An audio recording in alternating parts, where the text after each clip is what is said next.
하나님의 의라는 것은 하나님의 성품을 말하는데 그 하나님의 성품 속에는 신실하신 하나님이 담겨 있어요. 신실하신 하나님. 그리고 두 번째는 그 하나님의 의미는 하나님의 성품 중에서 언약을 주시고 그 언약을 성취하신다. 이거 정말 로마서의 대주제입니다. 4장의 장제목은 아브라함이에요. 그리고 5장의 장제목은 아담과 예수의 이야기인데 옆에다가 적어놓으세요. 5장 장제목에다가 5장부터 8장이 한 세트예요. 5, 6, 7, 8인데 아담과 예수 그리스도에 대해서 비교를 하는데 이게 장제목이고 여기 담긴 핵심 메시지는 뭐냐면 바로 죽음으로부터의 자유예요.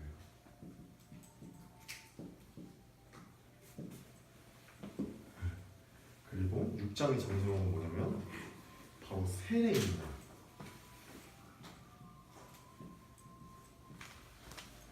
그리고 이 세례는 바로 죄로부터의 자유를 의미해요. 그리고 이 7장의 장제목은 두 법입니다.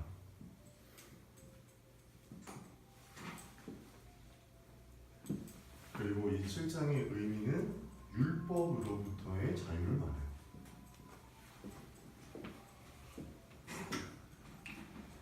그리고 오늘까지 여기 배울 마지막 8장의 장제목은 성령의 법이에요. 성령의 법. 오늘 우리가 이 로마서 8장까지 가게 되면 우리가 어떤 존재이고 오늘 주제는 오늘날에도 동일하게 로마교회 성도들과 같이 우리를 둘러싸고 있는 크고 작은 여러 가지 근심들, 세상이 주는 근심들로부터 그리고 하나님께 나아가지 못하게 하는 모든 장애물로부터 벗어나는 자유를 말씀 가운데 선포하고 그 말씀 앞에 우리의 그 영혼이 새롭게 세워지기를 바랍니다. 네. 그리고 9장은 이제 9장부터 11장이 또 하나의 부분이에요. 9장, 10장, 11장. 9장의 장제목은 구원의 주권입니다. 토기장이라고 적어주세요. 토기장. 여기다가 구원의 주권 해주시고 10장의 제목은 선교입니다. 선교. 그리고 11장의 장제목은 두 감람나무의 비유예요.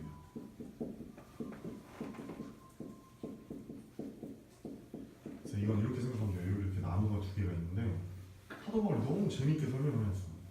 참 감람나무와 울 감람나무가 있는데 유대인과 이방인의 하나님께서 5대양 6대지를 만드시고 우주를 만드시고 아담과 노아를 통해서 하나님 나라를 이 땅에 펼치실 계획들을 가지고 계셨는데 안타깝게도 아담에서도 실패하고 노아에서도 실패하고 인간들의 죄악은 또다시 바벨탑에서 나오면서 바벨탑 사건을 통해서도 하나님을 실망시켰지만 하나님께서는 하나님을 끊임없이 대적하고 배반했던 인간들을 포기하지 않는 하나님의 신실한 사랑이 성경에 계속해서 나타나는데 그 구원 계획이 그러니까 유대인을 향한 하나님의 구원 계획이 있고 또 이방인을 향한 구원 계획이 있어요. 근데 이게 왜 중요하냐면 하나님께서 5대양 6대주에 많은 민족들이 있었잖아요. 근데 한 민족을 택해서 하나님의 나라가 어떤 것인지를 보여주는 거예요. 그 첫 번째 선택한 나라가 유대인이었고 그 유대인을 통해서 모든 인류의 구원이 하나님의 나라가 그 선교를 통해서 복음이 전해지는데 이 유대인, 이스라엘 사람들을 제외한 나머지가 다 이방인이 되는 거예요. 근데 지금 유대인들 하나님 안 믿고 있죠. 지금도 중동에는 중동 전쟁이 계속해서 일어나고 있잖아. 갈등이 우리 깊어지면서.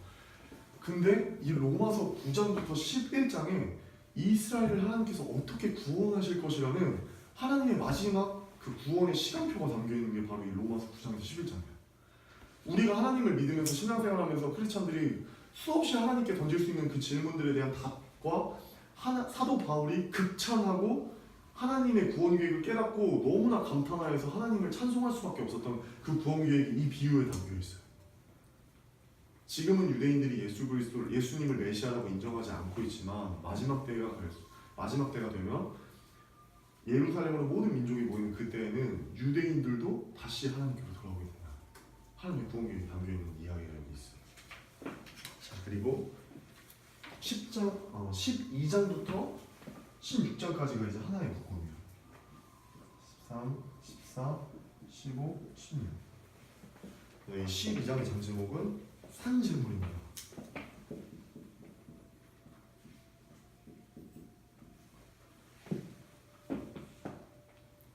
13장의 장 제목은 권세예요. 14장의 장 제목은 음식이고 15장의 장 제목은 건덕이에요. 이게 지금은 무슨 말인지 모르는데 다음 시간에 공부하면 알게 되니까 일단 적어놓으세요. 16장은 개인 문안입니다. 개인 문안. 편지의 맨 마지막에 에필로그처럼 막 이 편지를 쓰게 된 데까지 막 누구누구에 감사한다 이런 것처럼 쓴 편지. 그래서 로마서는 이렇게 1장부터 2장, 3장, 4장 이렇게 구성이 되어 있어요. 1장에서는 이방인의 죄, 2장에서는 유대인의 죄, 3장에서는 칭의, 그리고 4장에서는 이 아브라함이라는 내용으로 구성이 되면 이제 로마서의 각 장에 있는 우리가 핵심 키워드들과 내용들을 이제 살펴본 건데 그렇다면 기적의 시간 한번 가져보도록 하겠습니다. 오늘 1장부터 8장까지 이걸 다 외워볼 거예요. 근데 이것이 이거 막 외워야지가 아니라 자 저에게 딱 이제 한 10분을 집중해 주면은 다 외워질 수 있어요. 한번 해볼게요. 자,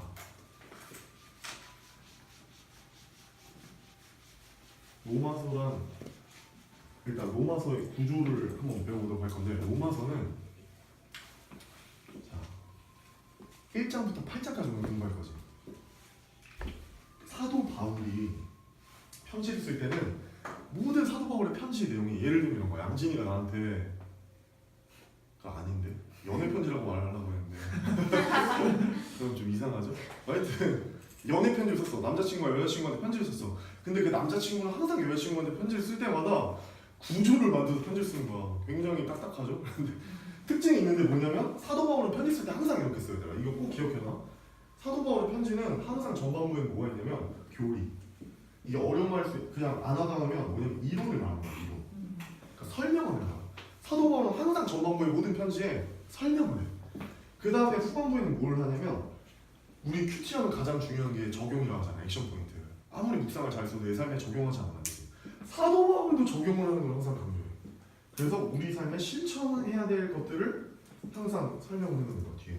그래서 항상 사도 바울이 신약 27권 중에서 21권이 편지이고 사도 바울이 쓴 그 서신서는 13권인데 이 바울의 13권의 서신서는 모두 다 이런 구조를 가지고 있어요. 그래서 딱 피면은 앞에 전반부는 설명, 이론. 그럼 뒤에는 이 이론을 가지고 우리가 어떻게 삶에서 살아나가야 할지 실천편. 그래서 교리편과 실천편으로 나뉜다. 모든 편지가.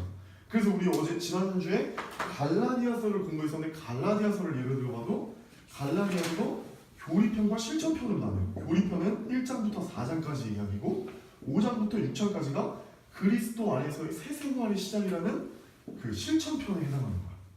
1장부터 4장까지가 칭의의 주제를 가지고 있었고.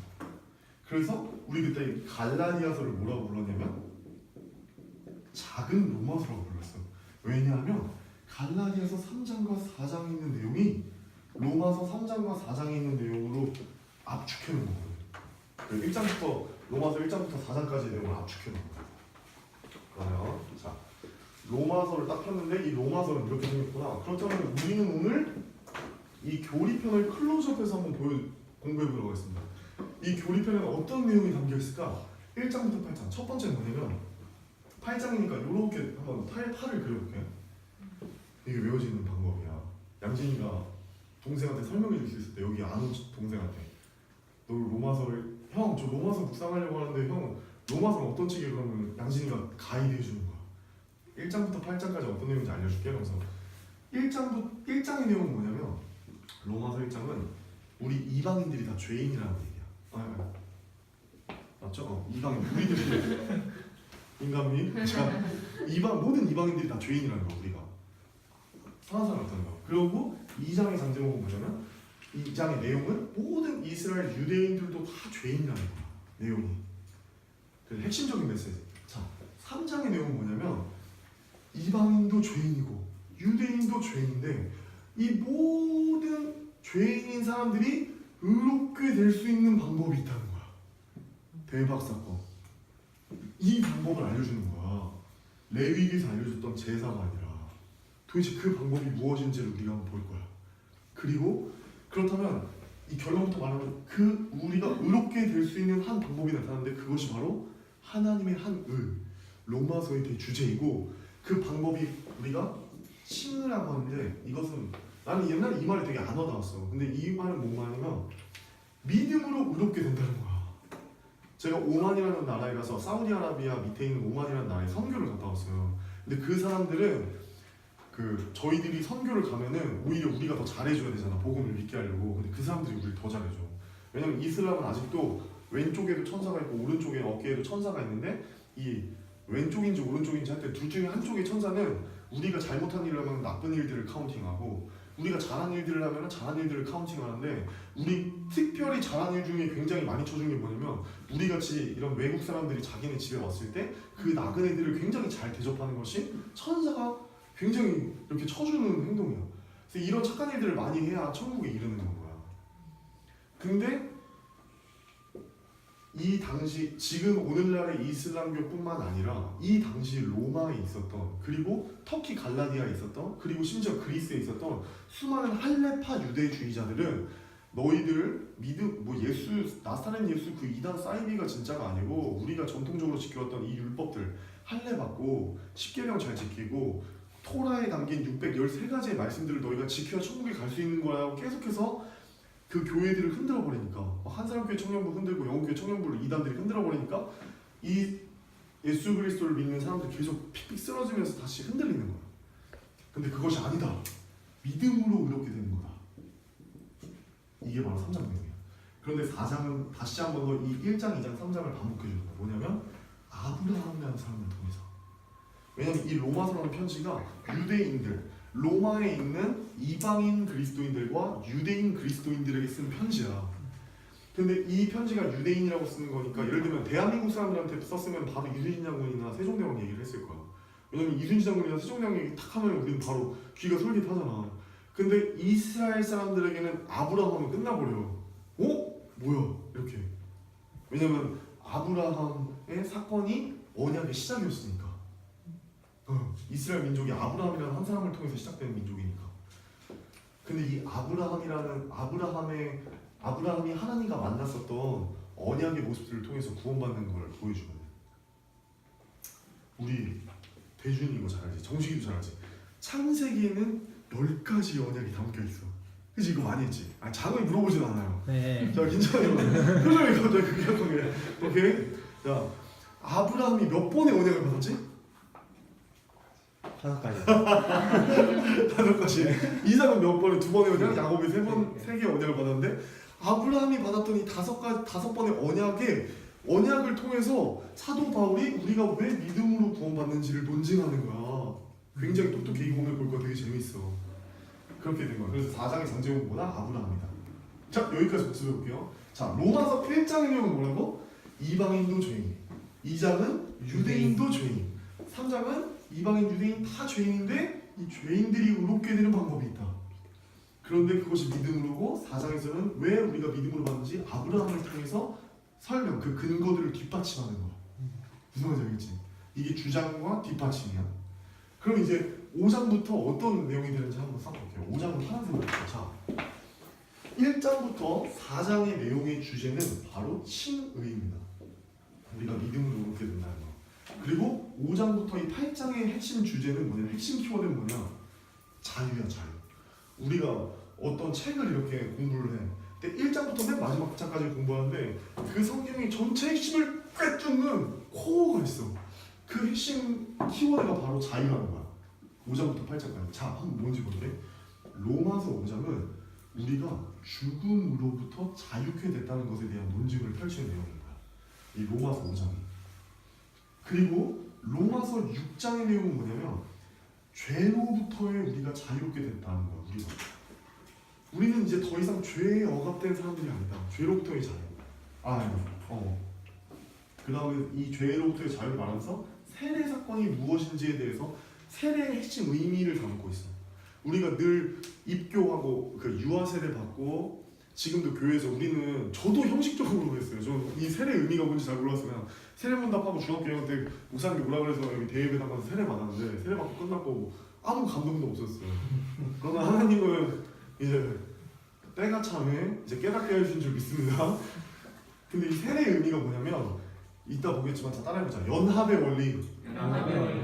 가장 우리가 쉽게 잘 나타낼 세례의 의미를 나타낼 수 있는 게 뭐냐면 우리 강균성 씨가 굉장히 많이 부르는 그 찬양 주의 손에 나의 손을 포개고 그 찬양이 굉장히 세례의 의미를 잘 표현해주고 있어.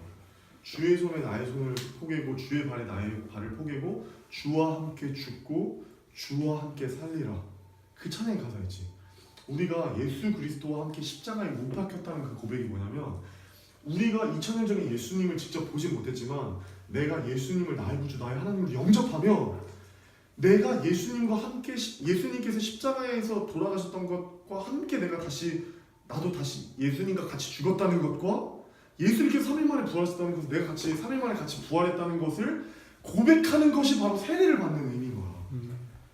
그래서 내가 예수님과 함께 죽고 예수님과 함께 다시 살았다는 그 고백. 근데 그것을 정리해 준 것이 바로 이 로마서 6장이야. 그리고 7장이 이 율법으로부터의 자유. 이 유대인들은 율법에 굉장히 쩔어 있는 사람들이야.